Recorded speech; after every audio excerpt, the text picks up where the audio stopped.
Now, a Hong Kong court has convicted an anti-government protester from carrying a laser pointer. The 16-year-old student is the first person to be found guilty of such an offence. Well, although laser pointers aren't considered to be offensive weapons, the court ruled that the boy had intended to use it to harm the eyes of police officers.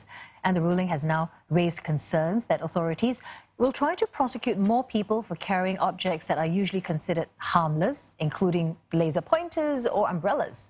With district council elections coming up in Hong Kong, the protests continue. Today, a graduation ceremony at the Chinese University of Hong Kong was cut short after about 1,000 students marched to the event wearing masks and chanting slogans. Pro-government groups also took to the streets this afternoon.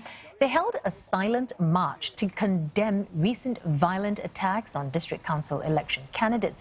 And this comes a day after pro-Beijing lawmaker Junius Ho was stabbed while campaigning for the upcoming polls.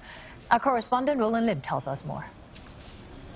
This silent protest really comes on the back of district council candidates being attacked in recent days. You mentioned the case of a pro-Beijing lawmaker, Junius Ho's minor stabbing incident yesterday morning.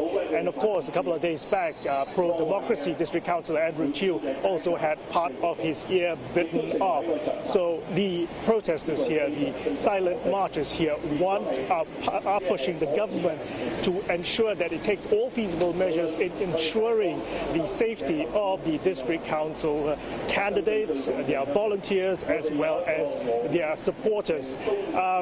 Remember, Hong Kong's pro-Beijing DAB party, the biggest party in Hong Kong, has already questioned the feasibility of actually holding fair and peaceful elections, warning that there may be more copycat incidents like the stabbing incident that we saw yesterday. And they are also questioning how the government can actually come up with preemptive measures in order to protect the candidates that are competing in the race later this month. The government, meantime, still on track to holding this election on November 24th, saying that they want an open and fair election.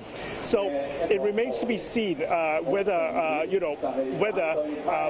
more action will be taken to protect these candidates as the campaigning goes on in Hong Kong towards the elections on November 24th.